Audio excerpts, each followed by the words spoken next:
तो अपनी पिछली वीडियो में हमने interview with the vampire series के पहले 4 एपिसोड्स की कहानी को जाना था और आज की वीडियो में हम बचे हुए 3 एपिसोड्स की कहानी को जानेंगे। ध्यान रहे इस वीडियोस में थियरीज नहीं होंगी क्योंकि इसकी सीजन 2 ऑलरेडी आ चुकी है, जिसकी वीडियो मैं तभी लेके आऊंगा अगर आप लोग कमेंट्स में बोलोगे कि हाँ भैया आपको ये सीरीज पसंद आई है और हमें वीडियो चाहिए। खैर वीडियो शुरू करने से पहले मैं आप सभी से रिक्वेस्ट करता हूँ कि अगर आपको ये वीडियो पसंद आती है तो वीडियो को लाइक और चैनल को सब्सक्राइब भी जरूर कीजिएगा। So now with that said let's roll the intro.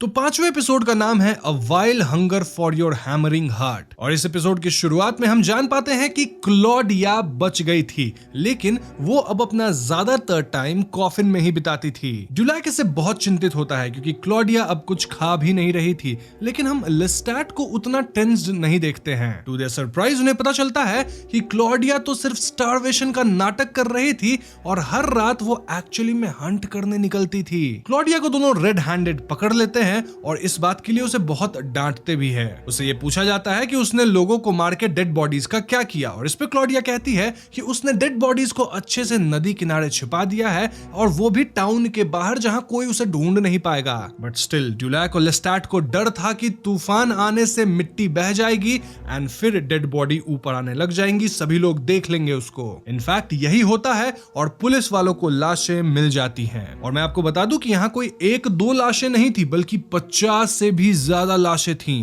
Now of course ड्यूलैक और लेस्टैट से बहुत ज्यादा घबरा जाते हैं but somehow they fix the matter. लेकिन क्लॉडिया इतनी बदमाश थी कि वो विक्टिम्स के बॉडी पार्ट्स काट के उन्हें अपने रूम में छिपा दी थी एज ए मेमोआ। मतलब वो करते हैं ना सीरियल किलर, एक अपना मेमोरी के लिए कुछ रख लेते हैं, तो वैसा ही कुछ। इनफैक्ट इसके बाद एक और बड़ा झटका तब लगता है जब पुलिस उनके घर की तलाशी लेने लग जाती है। लेकिन उस दिन क्लॉडिया कैसे तो बचती है, लेकिन टाउन के सभी लोगों को उनकी फैमिली पे शक तो होने लग गया था और कहीं ना कहीं टाउन के लोग अब सोचने लग गए थे कि ये 3 लोगों की जो फैमिली है ना, इसमें तीनों डेविल हैं। अब इस पॉइंट पे क्लॉडिया रिवील करती है कि उसे डर लग गया था कि क्या कभी उसे कोई वापस से प्यार करने वाला मिलेगा या नहीं, और इसीलिए वो लोगों से मिलती, उनको वैम्पायर में तब्दील करने की कोशिश करती थी और यही कोशिश करते हुए वो इतने सारे लोगों की जान ले ली। क्लॉडिया अपने जिंदगी से तंग आ जाती है और वो जाकर ड्यूलैक के मैंशन से निकल जाती है to make her own destiny. Du Lac इससे हार्ट ब्रोकन हो जाता है क्योंकि उसे क्लॉडिया से प्यार था, मतलब अपनी बेटी की तरह,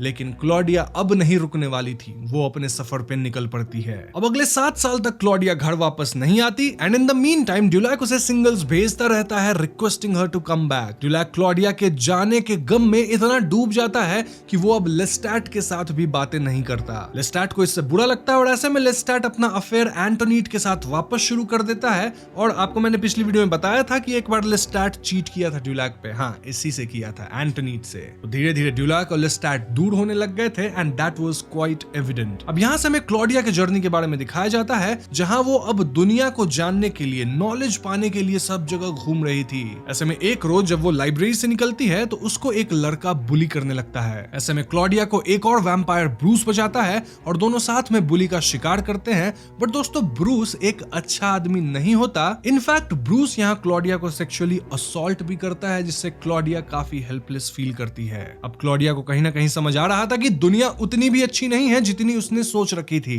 मतलब इवन दो क्लॉडिया पावरफुल है बट उससे भी पावरफुल क्रीचर्स हैं जो अपने से कमजोर का शिकार करते रहते हैं। और देखा जाए तो क्लॉडिया भी वही कर रही थी ना, पहले अपने से कमजोर लोगों का शिकार कर रही थी। तो हाँ अब क्लॉडिया को पता चला कि रियल लाइफ क्या होती है और इस पॉइंट पे वो ड्यूलैक को मिस करने लग गई थी। नाउ ब्रूस से क्लॉडिया को पता चलता है कि ड्यूलैक उसे अभी भी याद करता है और अब क्लॉडिया ऐसे में अपने घर वापस लौटना चाहती थी। तो दोस्तों इस जर्नी के बाद हम क्लॉडिया को एक नए अवतार में देखते हैं जहां पहले वो काफी डिसरिस्पेक्टफुल, अनकाइंड एंड अनग्रेटफुल थी, लेकिन अब वो समझदार हो चुकी थी और ड्यूलैक को खुद से ज्यादा प्यार करती थी। खैर तो अगले सीन में हम ड्यूलैक और उसकी सिस्टर को सिमेट्री में मिलते हुए देखते हैं। बेसिकली ड्यूलैक की सिस्टर ड्यूलैक के लिए वहां एक टूम्ब बनाई थी। क्यों टूम्ब बनाई थी? क्योंकि इनकी फैमिली यानी जो सिस्टर थी वो अज्यूम अप करने लग गई थी कि ड्यूलैक उसके लिए लिए मर चुका है और वो लोग उससे मूव ऑन करके अपनी एक नई फैमिली, नई लाइफ स्टार्ट करने वाले थे। नाउ ऑफ कोर्स ड्यूलैक इससे बहुत हर्ट होता है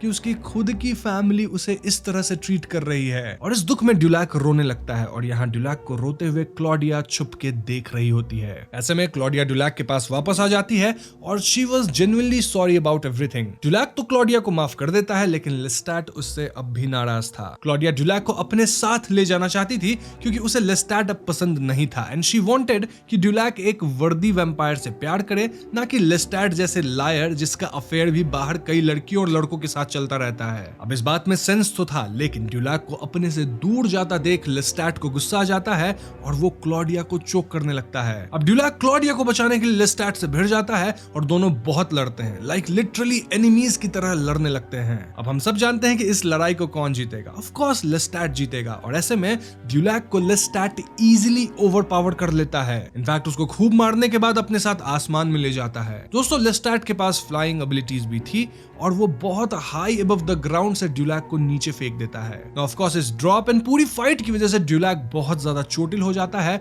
बट फॉर्चुनेटली वो बच जाता है। लेकिन एक चीज नहीं बच पाती और वो था ड्यूलैक और लेस्टैट का आपस में प्यार। इनफैक्ट अब ये दोनों बहुत दूर हो चुके थे और इसी पॉइंट पे 5th एपिसोड खत्म होता है। तो छठे एपिसोड का नाम है like angels put in hell by god और इस एपिसोड में हम ड्यूलैक को हील होते हुए देखते हैं। हम समझ पाते हैं कि लेस्टैट वाली लड़ाई के बाद ड्यूलैक काफी बुरी तरह से इंजर्ड हो गया था। मतलब उसकी स्पाइनल कॉर्ड में इंजरी थी, कई सारे उसको कट्स आए थे, ब्रूजेस थे और उसके पूरे हीलिंग प्रोसेस में क्लॉडिया उसकी मदद कर रही थी, उसकी देखभाल कर रही थी। वैसे लेस्टैट उस भयावह रात के बाद वापस मैंशन नहीं आया था क्योंकि उसे बहुत बुरा लग रहा था कि वो ड्यूलैक को इतना पीटा, उसके साथ ऐसे बर्ताव किया। लेस्टैट इन दोनों को गिफ्ट्स वगैरह भेजता रहता था ताकि ये लोग लेस्टैट को माफ कर दें, लेकिन ये दोनों लेस्टैट से बहुत ही ज्यादा गुस्सा थे। सबसे ज्यादा तो क्लॉडिया गुस्सा थी क्योंकि उसे ड्यूलैक से बहुत ज्यादा प्यार था और अगर लेस्टैट ड्यूलैक को इस तरह से मारा है तो ऑफ कोर्स वो लेस्टैट को हेट करेगी ही। अब यहाँ पे हम ड्यूलैक और क्लॉडिया को साथ रहते हुए देखते हैं और दोनों काफी अच्छा बॉन्ड भी कर रहे थे। तो एक रात लेस्टैट इनसे मिलने आता है और वो ड्यूलैक के लिए गिफ्ट भी लाता है, लेकिन क्लॉडिया उसे दरवाजे से ही चले जाने को कह देती है। लेस्टैट फिर भी हार नहीं मानता और एक दिन फिर वो इन दोनों के लिए रोल्स रॉयस कार लेके आता है। दोनों फिर भी नहीं मानते पर ड्यूलैक लेस्टैट के इस डेडिकेशन को देखकर कहीं ना कहीं कमजोर पड़ने लग गया था बिकॉज पहले तो दोनों काफी अच्छा बॉन्ड शेयर करते थे ना। खैर एक दिन इवनिंग में लेस्टैट ड्यूलैक को एक रिकॉर्ड भेजता है जहां उसने खुद एक सॉन्ग कंपोज किया था, लेकिन सॉन्ग को गाया था एंटनीट ने। नाउ ऑफ कोर्स ड्यूलैक से बहुत ज्यादा फ्रस्ट्रेटेड हो जाता है और वो पूरे मिसिसिपी रिवर के क्रॉस स्विम करके लेस्टैट को जाके कन्फ्रंट करता है। हम देखते हैं कि लेस्टैट अब एंटनीट के साथ होता है, लेकिन ड्यूलैक घर में घुस के लेस्टैट से पूछता है कि तुम चाहते क्या हो, मतलब मुझे रिकॉर्ड भेजा वो भी लड़की की आवाज में। लेस्टैट को उसकी आंखों में अपने लिए प्यार दिख जाता है और दोनों आपस में सुलह करने का डिसाइड करते हैं। तो उस रात सब कुछ ठीक हो जाता है एंड लेस्टैट वाज हैप्पी क्योंकि ड्यूलैक अब वापस आ गया था। एंड इस पॉइंट पे मैं सोच रहा हूँ कि भैया यहाँ चल क्या रहा है, कुछ भी हो रहा है। वैसे भले इनके बीच सुलह हो गया था लेकिन सुलह के कुछ रूल्स भी होते हैं जो कि लेस्टैट को मानना पड़ता है। फॉर एग्जाम्पल इन तीनों में कोई सीक्रेट्स नहीं होगा, they will not lie to each other and most importantly Lestat को मारना होगा एंटनीट को। लेस्टैट झिझकता तो है but he somehow agrees to it. Claudia यहाँ लेस्टैट से पूछती है कि उसका मेकर कौन है और इस पे लेस्टैट कहता है कि वो एक मैग्नस नाम का वैम्पायर था जिसने लेस्टैट को ट्रांसफॉर्म तो कर दिया था लेकिन उसे बहुत ज्यादा टॉर्चर करा और उस पे पाबंदियां लगा के रखी थी। इस सीन से हम ये समझ पाते हैं कि लेस्टैट इतना क्रूल एंड प्राइमल इंस्टिंक्ट वाला वैम्पायर इसलिए था क्योंकि उसके लाइफ में उसको हमेशा दर्द, कष्ट और प्यार तो कभी नहीं मिला। इसलिए जब ड्यूलैक ने उसे अपनाया तो वो कभी भी ड्यूलैक को नहीं जाने देना चाहता था। ऐसा है तो फिर चीट क्यों कर रहा था? बहुत कॉन्ट्राडिक्शंस है दोस्तों। अब ड्यूलैक भी कहीं ना कहीं ये बात समझ पाता है और वो लेस्टैट से दोबारा प्यार करने लगता है ठीक पहले की तरह। ड्यूलैक क्लॉडिया और लेस्टैट के बीच सुलह भी कराने की कोशिश करता है पर दोनों एक दूसरे को पसंद नहीं करते थे and that was quite evident. दोनों फेक कर रहे थे कि हाँ ठीक है हम दोनों एक दूसरे के साथ अच्छे हैं क्योंकि ये दोनों ड्यूलैक को पसंद करते थे और ड्यूलैक के लिए ही दोनों आपस में बना के चल रहे थे। तभी एक शाम लेस्टैट क्लॉडिया को एक कटा हुआ उंगली गिफ्ट करता है डिपिक्टिंग कि उसने एंटनीट को मार दिया है। क्लॉडिया इससे खुश हो जाती है क्योंकि कहीं ना कहीं लेस्टैट अब बदलने लग गया है। स्टिल दोनों के बीच तनाव और झगड़े तो होते ही रहते थे और भैया अगर दो लोग एक दूसरे को पसंद नहीं करते हैं तो वो कितने ही दिन तक एक दूसरे को झेल पाएंगे। तो हाँ कहीं ना कहीं इनका पेशेंस टेस्ट तो हो रहा था। अब आगे हमें यह पता चलता है कि लेस्टैट अब भी झूठ ही बोल रहा था और उसने एंटनीट को नहीं मारा है। वो अब भी एंटनीट के पास जाता है टाइम स्पेंड करने। बेसिकली वो अफेयर अब भी चला रहा है और ड्यूलैक पे चीट कर रहा है। वो सिर्फ एंटनीट की उंगली को काट लिया था ताकि वो क्लॉडिया और ड्यूलैक को प्रूव कर दे कि हाँ मैंने एंटोनीट को मार दिया है, लेकिन वो एक्चुअली में ऐसा किया ही नहीं था। अब इस तरह का झूठ कितना ही दिन छिप सकता है और ऐसे में क्लॉडिया एंड ड्यूलैक को लेस्टैट के इस झूठ का पता चल जाता है। अब भले ड्यूलैक बहुत ज्यादा हर्ट ब्रोकन था, लेकिन फिर भी वो लेस्टैट को छोड़ नहीं पाता। उसे लगता है कि लेस्टैट ऐसा ही है और मुझे ऐसे ही इसके साथ रहना पड़ेगा। बेसिकली ड्यूलैक यहाँ एक टॉक्सिक रिलेशनशिप में था और वो इससे बाहर भी आने की कोशिश नहीं कर रहा था। बट ऑफ कोर्स क्लॉडिया समझदार थी, उसे ये मंजूर नहीं था और वो एक नई जिंदगी ड्यूलैक के साथ शुरू करना चाहती थी जहां वो लेस्टैट और उसकी झूठी दुनिया से दूर रह सके। क्लॉडिया तो यहां से भागने का प्लान भी कर लेती है, लेकिन लास्ट मोमेंट पे ड्यूलैक मुकर जाता है। ड्यूलैक का कहना था कि क्लॉडिया जा सकती है, वो यंग है, वो फ्री है, वो लेस्टैट के कब्जे में नहीं है, लेकिन ड्यूलैक को लेस्टैट के साथ ही रहना है। अब क्लॉडिया ड्यूलैक की हालत समझती थी और इसीलिए वो खुद ही निकल पड़ती है। क्लॉडिया को एक ऐसी जगह की तलाश थी जहां उसे लेस्टैट जैसा घटिया आदमी ना मिले। हम यहाँ क्लॉडिया को ट्रेन के एक लगेज कंपार्टमेंट में छुप के बैठे हुए देखते हैं, जहां वो काफी खुश होती है कि फाइनली वो अपनी जिंदगी अपने हिसाब से जिएगी। अब ड्यूलैक क्लॉडिया को विदा कर घर वापस लौटता है, पर वो अब लेस्टैट से उतना प्यार नहीं करता था जैसे वो पहले किया करता था। वो कहीं ना कहीं टूट चुका था, लेकिन he decided to move on somehow. उसने लेस्टैट को ऐसे अपनाया था जैसे वो उसका फेट हो, और वो अपने फेट से तो नहीं भाग सकता ना। लेकिन कहीं ना कहीं ड्यूलैक इस बात को नहीं समझ रहा था कि उसके पास चॉइस है। तो घर वापस आकर उसको अपने सामने लेस्टैट एंड क्लॉडिया दिखता है। टू आवर सरप्राइज लेस्टैट समहाउ ये जान गया था कि क्लॉडिया छुप के भाग रही थी और वो उस ट्रेन के लगेज कंपार्टमेंट तक पहुंच गया था। लेस्टैट यहाँ क्लॉडिया को मैनिपुलेट कर दिया, ये कह के कि ड्यूलैक को तुम्हारी जरूरत है तो तुम छोड़ के मत जाओ ड्यूलैक को। ऐसे में क्लॉडिया मैनिपुलेट हो गई और इस सीन से एक बात क्लियर था कि लेस्टैट अब तक बहुत ज्यादा टॉक्सिक हो चुका था और वो सबकी लाइफ को कंट्रोल करना चाहता था, चाहे वो क्लॉडिया हो, ड्यूलैक हो या फिर इवन एंटोनीट। लेकिन भले क्लॉडिया वापस आ गई थी, लेस्टैट को ऐसा लग रहा था कि वो जीत गया अपने मैनिपुलेशन में, बट इंटरनली कहीं ना कहीं ये परिवार अब पूरी तरह से टूट चुकी थी। खैर, तो अगले सीन में लेस्टैट और क्लॉडिया चेस खेल रहे होते हैं, जहां Claudia was talking to du Lac through her mind. जी हाँ, वैम्पायर्स आपस में माइंड टू माइंड भी बात कर सकते हैं। और यहाँ क्लॉडिया कहती है कि लेस्टैट को वैम्पायर बनाने वाला मैग्नस बहुत ज्यादा क्रूअल था and he treated Lestat as slave. शायद यही वजह है कि उसी ने मैग्नस को भी मार डाला होगा। और अब लेस्टैट वही काम इनके साथ कर रहा है, मतलब कहीं ना कहीं वो क्लॉडिया और ड्यूलैक को अपने स्लेव की तरह ट्रीट करता है। भले प्यार वगैरह करता है,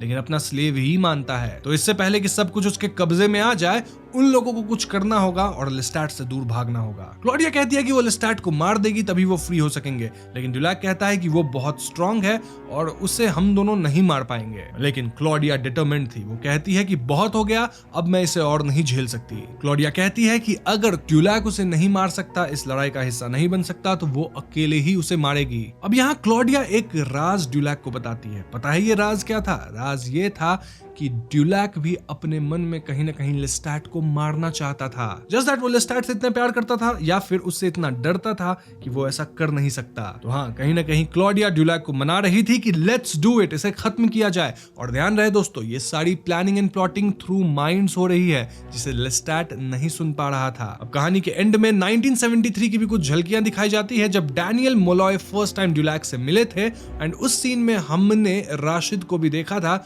जो अब ड्यूलैक का हेल्पर कम सर्वेंट था। तो क्या है राशिद का राज और कैसे दो वैम्पायर्स मिलकर लेस्टैट जैसे शातिर वैम्पायर को मारेंगे? चलिए जानते हैं सीजन के 7th as well as last episode में, जिसका नाम है द थिंग ले स्टिल। तो इस एपिसोड की शुरुआत में हम जर्नलिस्ट को ड्यूलैक से पूछते हुए देखते हैं कि क्या किसी इमॉर्टल बीइंग यानी वैम्पायर को मारा जा सकता है? ड्यूलैक कहता है कि हाँ, इसके कई तरीके होते हैं, जैसे कि वैम्पायर को मृत आदमी के शरीर से खून पिला दो तो वो मर जाएगा, या फिर उसे आग में जलाकर या सनलाइट में रख दो तो वो जल जाएगा। और एक और तरीका है कि वैम्पायर का सर धड़ से अलग कर दो, इससे भी वो मारे जाते हैं। अब हम सब जानते हैं कि ड्यूलैक और क्लॉडिया कहीं ना कहीं लेस्टैट को मारने की सोच रहे थे, लेकिन ड्यूलैक के मन में अब भी कसमकश थी कि क्या वो अपने ही निर्माता को मार सकता है? क्या वो और क्लॉडिया लेस्टैट जैसे ताकतवर वैम्पायर का सामना कर सकते हैं? इन शॉर्ट, ड्यूलैक काफी ज्यादा डाउटफुल था। अब ड्यूलैक और क्लॉडिया दिन प्रतिदिन लेस्टैट को मारने का प्लान बनाते हैं और प्लान मोस्टली क्लॉडिया ही बना रही थी, ड्यूलैक बस उसका साथ दे रहा था। अब भले तीनों तीनों साथ रहते थे, यानी ड्यूलैक, क्लॉडिया, लेस्टैट साथ में एक जगह रहते थे।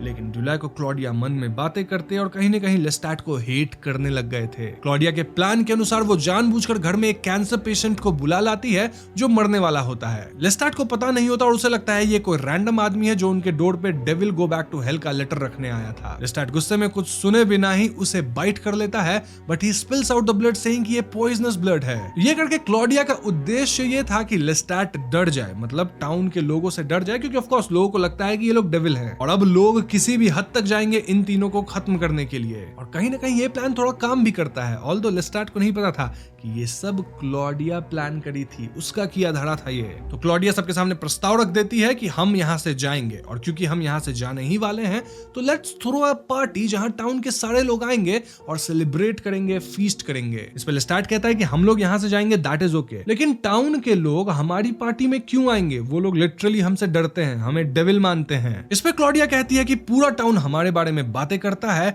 कि हमारे पास सीक्रेट्स हिडन है, जैसे कि हमारे पास किसी तरह का फाउंटेन ऑफ यूथ है और हम इन्हीं सीक्रेट्स का लालच देकर सबको अपने घर बुलाएंगे। इनफैक्ट वो इन्हीं लोगों में से कुछ लोगों को चुनेंगे जिनका वो शिकार करेंगे और उन्हें हंट करने में बहुत मजा आएगा। अब जैसे ही हंट की बात होगी, वो भी ऐसे मास हंट की, तो लेस्टैट को तो अच्छा लगेगा ही। तो लेस्टैट बिना सोचे ये प्लान को बोलता है कि बहुत बढ़िया एग्जीक्यूट किया जाए। तो तीनों डिसाइड करते हैं कि they will throw Mardi Gras ball, जो कि साल में एक बार होता है, और यहाँ पार्टी का जो होस्ट होता है वो किंग ऑफ मार्डी ग्रास जैसा ड्रेस करता है। लेस्टैट को यह आइडिया अच्छा लगता है, लेकिन बस प्रॉब्लम एक थी कि इस पार्टी के लिए उन्हें सेनेटर से परमिशन लेनी पड़ेगी। तो ऐसे में तीनों सेनेटर के पास चले जाते हैं परमिशन लेने के लिए। सेनेटर उनसे कहते हैं कि ये पॉसिबल नहीं है, क्योंकि इसमें सिर्फ इन्फ्लुएंशियल लोग ही ये पार्टी रखवा सकते हैं, कोई आम इंसान नहीं। लेस्टैट कहता है कि अरे मैं भी इन्फ्लुएंशियल हूँ, मैं हूँगा किंग ऑफ मार्डी ग्रास। और इस बात पे सेनेटर उस पे हंसता है और कहता है कि तुम होगे किंग। ऑफ कोर्स ये बात लेस्टैट को चुभ जाती है। भले लेस्टैट यहाँ कुछ कहता नहीं, लेकिन वो अंदर ही अंदर गुस्सा तो हो ही गया था। खैर थोड़ी बातचीत के बाद वो लोग सेनेटर को लालच देकर ये पार्टी अपने घर रखवा ही लेते हैं। तो आगे ये पूरा मैंशन मार्डी ग्रास बॉल के लिए सज उठा था और लेस्टैट यहाँ सबके कॉस्ट्यूम को चूज कर रहा था, और हम देख पाते हैं कि वो कुछ ज्यादा ही खुश था। लेस्टैट और ड्यूलैक के बीच भी दूरियां कम होने लग गई थी, लेकिन क्लॉडिया अपना मकसद नहीं भूली थी। क्लॉडिया यहाँ केमिस्ट के पास जाके लॉडेनम और आर्सेनिक लाती है। ये ऐसे दो केमिकल्स हैं जिन्हें मिक्स करने से जहर बनता है। क्लॉडिया का प्लान था कि वो पार्टी में किसी को जहर दे देगी, देन वही जहरीला खून जब लेस्टैट पिएगा तो वो भी मारा जाएगा। खैर यहाँ से कहानी वापस से प्रेजेंट टाइम में आती है, जहां पे जर्नलिस्ट राशिद को बार बार देख रहा था। बेसिकली जर्नलिस्ट ये सोच रहा था कि मैंने 1973 के दौरान भी राशिद को देखा था, और अगर राशिद एक इंसान है, वैम्पायर नहीं है, तो वो अब तक एज क्यों नहीं किया? ये सोचने वाली बात तो वाकई है, और दोस्तों इसका रीजन मैं आपको आगे जरूर दूंगा। Now again going into the past, जहां पे मार्डी ग्रास बॉल का दिन आ जाता है और सब कुछ सही चल रहा था। मतलब लोग आए थे, गेस्ट आए थे, सभी लोग एंजॉय कर रहे थे, एंड लेस्टैट एंड ड्यूलैक भी साथ में डांस करते हैं, जहां ड्यूलैक वाज अगेन फॉलिंग फॉर लेस्टैट। ये दोनों वापस से किस वगैरह करने लगते हैं, लेकिन क्लॉडिया बात को संभाल लेती है। एज एक्सपेक्टेड लेस्टैट राजा बन जाता है, एंड तीनों वैम्पायर्स लोगों को चुनने में लग जाते हैं। बेसिकली ये लोग ऐसे लोगों को चुनते हैं जिनसे जाके कहते हैं कि क्या आपको हमारे जवान दिखने का सीक्रेट चाहिए? अगर चाहिए तो आफ्टर द बॉल रुक जाना और हम लोग इसे रिवील करेंगे। क्लॉडिया ये मौका दो ट्विन ब्रदर्स को देती है। इनफैक्ट उस सेनेटर को भी चुना जाता है along with the police commissioner. ऐसे ही बहुत सारे लोग को चुना जाता है, और शायद ड्यूलैक अब लेस्टैट से वापस प्यार करने लगा था। क्यों मैं ऐसा कह रहा हूँ? क्योंकि ड्यूलैक अब क्लॉडिया से पूछने लग गया था कि क्या हम इस प्लान को अब रोक सकते हैं। मतलब वो अब कहीं ना कहीं लेस्टैट को नहीं मारना चाहता था। इस पे क्लॉडिया कहती है कि नहीं, प्लान अब नहीं रुकेगा। इनफैक्ट वो ट्विंस में से एक ब्रदर को ऑलरेडी पॉइजन कर दी है, प्लान अब आगे बढ़ेगा ही। तो आफ्टर द पार्टी कई सारे लोग जिन्हें बोला गया था वो लोग मैंशन में रुक जाते हैं, और तब शुरू होता है ये हंट। सबसे पहला शिकार लेस्टैट उसी सेनेटर का करता है। क्यों? क्योंकि वो सेनेटर लेस्टैट पे उस दिन हंसा था। मतलब लेस्टैट को अपना इंसल्ट याद था। बहुत बदले की भावना भी है इसके अंदर। खैर धीरे धीरे सब लोग मारे जाते हैं, और इनमें क्लॉडिया एंड ड्यूलैक एक ट्विन को चेयर पे बैठा के रखते हैं। लेस्टैट जब उस कमरे में आता है तो वो उससे कहते हैं कि हमने इस भाई को तुम्हारे लिए बचा कर रखा है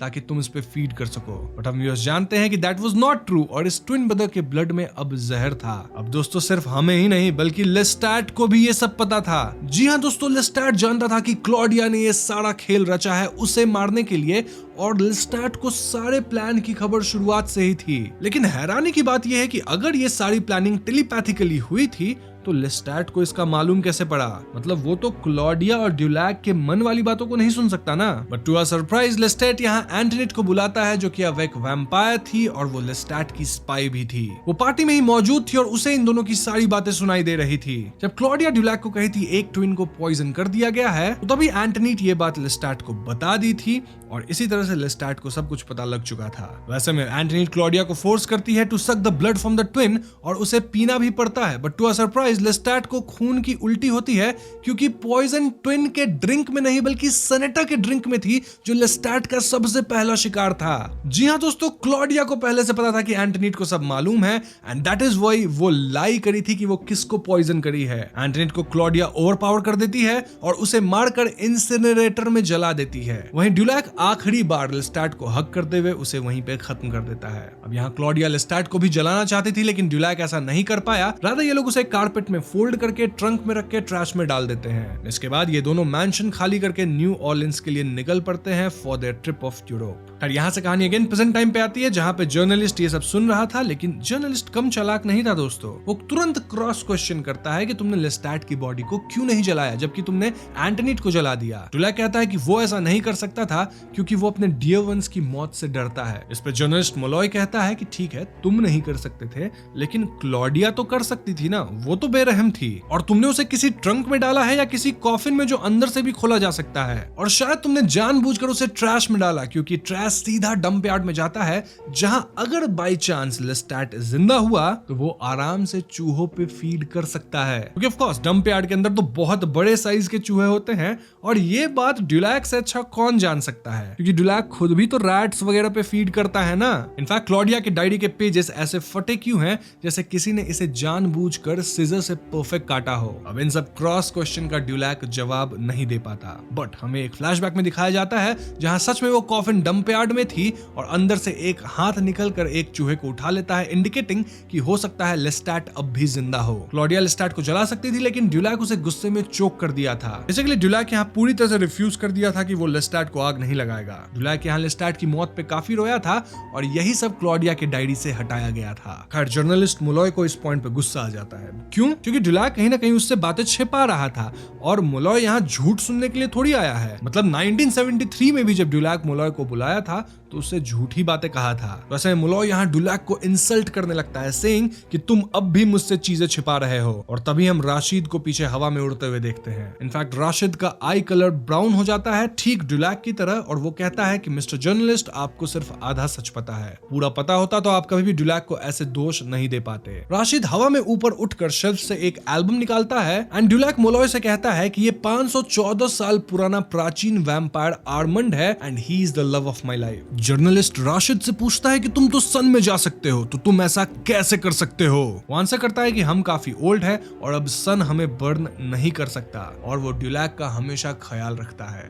बेसिकली अगर एक वैम्पायर काफी दिनों तक जिंदा रह जाता है, जैसे इस केस में 500+ ईयर्स, तो सन का असर उस पर खत्म हो जाता है। ऐसा ही हमें बताया गया। यहीं पे सीजन 1 खत्म हो जाता है। तो दोस्तों ये थी interview with the vampire TV series के फर्स्ट सीजन की कहानी, एंड आई नो कि ये सीजन हमारे लिए काफी कुछ छोड़ गया है। मतलब हमारे मन में बहुत सारे सवाल अब भी हैं। फॉर एग्जाम्पल, क्या लेस्टैट जिंदा है? देन ये आर्मंड कौन है और वो ड्यूलैक से कैसे जुड़ा है? क्या ड्यूलैक ने लेस्टैट को बचाने के लिए उसे नहीं जलाया? देन क्लॉडिया कहाँ है और आगे यूरोप में क्या हुआ? और 1973 के इंटरव्यू के दौरान भी क्या हुआ था? तो हाँ, ये सारे सवाल हमारे मन में है। वैसे मैं आपको बता दूं कि इंटरव्यू विद द वैम्पायर का सीजन 2 ऑलरेडी आ चुका है, जिसके अंदर हमें कुछ सवाल के जवाब तो जरूर मिल जाएंगे। तो हाँ, अगर आप लोग इंटरेस्टेड होंगे तो मैं सीजन 2 की एक्सप्लेनेशन भी जरूर लेके आ जाऊंगा। अब मुझे पता कैसे चलेगा कि आप लोग इंटरेस्टेड है? वेल, कमेंट सेक्शन में आप ये बात लिख दीजिए, साथ ही वीडियो पे ढेर सारा लाइक कीजिए, तो मुझे पता चल जाएगा कि आपका इंटरेस्ट है, और उसी हिसाब से मैं सीजन 2 की एक्सप्लेनेशन भी जल्द ही लेके आ जाऊंगा। तो बस आज की वीडियो में इतना ही। वीडियो पसंद आई हो तो लाइक और शेयर करें, साथ ही चैनल पे नए हैं तो हमें सब्सक्राइब भी कीजिएगा,